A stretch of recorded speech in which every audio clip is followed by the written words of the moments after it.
কানৈ মহাবিদ্যালয়ত সহৃদয়তাৰে প্ৰাক্তন ছাত্ৰ সৈয়দ ছাদুল্লাৰ প্ৰতি শোক প্ৰকাশ। বিশিষ্ট কণ্ঠশিল্পী, গীতিকাৰ, সুৰকাৰ আৰু ডিব্ৰুগড় অনাতাঁৰ কেন্দ্ৰৰ প্ৰাক্তন ঘোষক তথা ডিব্ৰুগড় হনুমান বক্স ৰোজমল কানৈ মহাবিদ্যালয়ৰ প্ৰাক্তন ছাত্ৰ সৈয়দ ছাদুল্লা বৃহস্পতিবাৰে ৰাতিপুৱা গুৱাহাটী মেডিকেল কলেজ আৰু হাস্পতালত চিকিৎসাধীন অৱস্থাত শেষ নিশ্বাস ত্যাগ কৰে। শিল্পীগৰাকীৰ মৃত্যুত গভীৰ শোক প্ৰকাশ কানৈ মহাবিদ্যালয়ৰ পৰিয়ালবৰ্গৰ। প্ৰাক্তন ছাত্ৰগৰাকীৰ নিধনত কানৈ মহাবিদ্যালয়ৰ অধ্যক্ষ ডক্টৰ শশীকান্ত শইকীয়াই ছাদুল্লাৰ মৃত্যুত আয়োজিত হোৱা শোক সভাত উপস্থিত থকা অধ্যাপক অধ্যাপিকা তথা ছাত্ৰ ছাত্ৰীৰ মাজত দাঙি ধৰি শিল্পীগৰাকীৰ জীৱন বৃত্তান্ত। কলেজৰ অধ্যাপক অধ্যাপিকা, কৰ্মচাৰী আৰু ছাত্ৰ ছাত্ৰীসকলে 1 মিনিটৰ নীৰৱ প্ৰাৰ্থনাৰ জৰিয়তে মৃত আত্মাৰ শান্তিৰ বাবে প্ৰাৰ্থনা জনায়। ছাদুল্লাৰ মৃত্যুত তেখেতৰ শৈশৱৰ বন্ধু তথা কানৈ মহাবিদ্যালয়ৰ উপাধ্যক্ষ ডক্টৰ পাৰ্থ গাংগুলীয়ে শোক প্ৰকাশ কৰে। মৃত্যুৰ সময়ত তেওঁৰ বয়স হৈছিল 77 বছৰ। ছাদুল্লা কেইবাদিনো ধৰি গম্ভীৰ ৰক্তজনিত অসুখত ভুগি আছিল। মঙলবাৰে তেওঁৰ অৱস্থা সংকটজনক হোৱাৰ পিছত GMCHত ভৰ্তি কৰা হৈছিল। সকলো চিকিৎসাৰ প্ৰচেষ্টাৰ মাজতো 30 অক্টোবৰত পুৱা প্ৰায় 10:30 তেওঁ মৃত্যুবৰণ কৰে। 1948 চনৰ ফেব্ৰুৱাৰী 1 তাৰিখে ডিব্ৰুগড় জিলাত জন্মগ্ৰহণ কৰা সৈয়দ ছাদুল্লা এজন বহুমুখী প্ৰতিভাধাৰী শিল্পী আছিল। আকাশবাণী ডিব্ৰুগড়ৰ এটা পৰিচিত নাম আছিল সৈয়দ ছাদুল্লা। আকাশবাণী ডিব্ৰুগড়ৰ অনুষ্ঠান উপস্থাপক হিচাপে কাৰ্যনিৰ্বাহ কৰা ছাদুল্লা তেওঁৰ হৃদয়স্পৰ্শী কণ্ঠস্বৰ আৰু সংগীতৰ বাবেই সকলোৰে মাজত প্ৰিয় শিল্পীৰূপে স্থান পাইছিল। নমস্কাৰ প্ৰিয় শ্ৰোতা বন্ধু, কুশলে আছে নিশ্চয়। পাহাৰ বা ভৈয়াম, চহৰ কিংবা গাঁও, ৰেডিঅ'ৰ কাষত বহি এই মুহূৰ্তত আপুনি য'তে আছে আমাৰ আন্তৰিক প্ৰীতি আৰু শুভেচ্ছা গ্ৰহণ কৰক।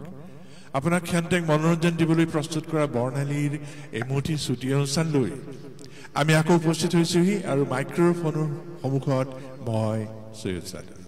তেওঁৰ মৃত্যুৱে অসমৰ সংগীত আৰু সাংস্কৃতিক জগতত এটা অপূৰণীয় শূন্যতা সৃষ্টি কৰিছে। হয়, আমাৰ কানৈ মহাবিদ্যালয়ৰ প্ৰাক্তন ছাত্ৰ তথা ডিব্ৰুগড় আৰু অসমৰ লগতে সমগ্ৰ ভাৰতবৰ্ষৰ এগৰাকী জনপ্ৰিয় শিল্পী বুলি আমি অনুভৱ কৰোঁ সৈয়দ ছাদুল্লা আজি আমাৰ মাজৰ পৰা আঁতৰি গৈছে চিৰজীৱনৰ কাৰণে। আমাৰ কানৈ মহাবিদ্যালয়ৰ অধ্যাপক অধ্যাপিকা, ছাত্ৰ ছাত্ৰী, কৰ্মচাৰী, পৰিচালনা সমিতিৰ সভাপতি প্ৰমুখে সকলো সদস্যই আজি দুখ প্ৰকাশ কৰিছে, গভীৰ শোক প্ৰকাশ কৰিছে। এজন বৰেণ্য শিল্পী। আচলতে আমাৰ কানৈ মহাবিদ্যালয়ৰ আমি যিকেইগৰাকী প্ৰাক্তন ছাত্ৰক গৌৰৱ লোপ কৰোঁ, যিকেইগৰাকী প্ৰাক্তন ছাত্ৰক লৈ আমি সদায় এটা স্বাভিমানত থাকোঁ, সেই স্বাভিমান আছিলে সৈয়দ ছাদুল্লা। আৰু সৈয়দ ছাদুল্লাই আমাৰ মাজৰ পৰা আঁতৰি গৈছে। তেখেতে ডিব্ৰুগড় অনাতাঁৰ কেন্দ্ৰত প্ৰতিষ্ঠা লগ্নৰ পৰা বিভিন্ন কৰ্মক্ষেত্ৰত জড়িত হৈ আছিলে আৰু তেওঁ এগৰাকী বৰেণ্য শিল্পী, সুৰকাৰ, গীতিকাৰ, বাদ্যযন্ত্ৰী, সকলো তেওঁ সুন্দৰ কথা আছিলে। আচলতে তেওঁৰ আমি যেতিয়া সৰু হৈ আছিলোঁ, যেতিয়া অনাতাঁৰ কেন্দ্ৰৰ এটা কণ্ঠ, সেই কণ্ঠটো হ'ল সোণালী কণ্ঠ বুলি আমি পিছত গম পাইছোঁ যে সৈয়দ ছাদুল্লা সোণালী কণ্ঠৰ অধিকাৰী আছিলে। সেই সোণালী কণ্ঠৰ অধিকাৰীৰ বাবে আমি তেখেতক পৃথকভাৱে ব্যতিক্ৰমী ৰূপে চিনি পাওঁ। তেখেত ডিব্ৰুগড় সমাজ জীৱনৰ প্ৰত্যেকটো ক্ষেত্ৰতে জড়িত হৈ আছিলে আৰু কানৈ মহাবিদ্যালয়ৰ যিহেতু প্ৰাক্তন ছাত্ৰ আছিলে, তেওঁ অধ্যয়ন কৰি থকা সময়তে দ্য কুইভাৰ্ছ বুলি এটা অনুষ্ঠানৰ যোগেদি সমগ্ৰ অসমত সেই এসময়ত 70 দশকত তেওঁলোকে খুব জনপ্ৰিয় কৰি তুলিছিলে, সাংস্কৃতিক বিপ্লৱ আনিবলৈ সক্ষম হৈছিলে।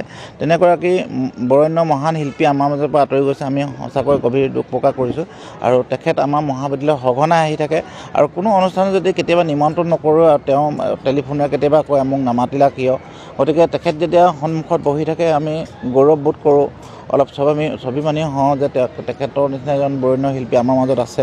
গতিকে কিন্তু সেই মানুহজন আমি সশৰীৰে আমি কোনোদিনা হয়তো দেখা নাপাম, আমাৰ মাজৰ পৰা আঁতৰি গৈছে।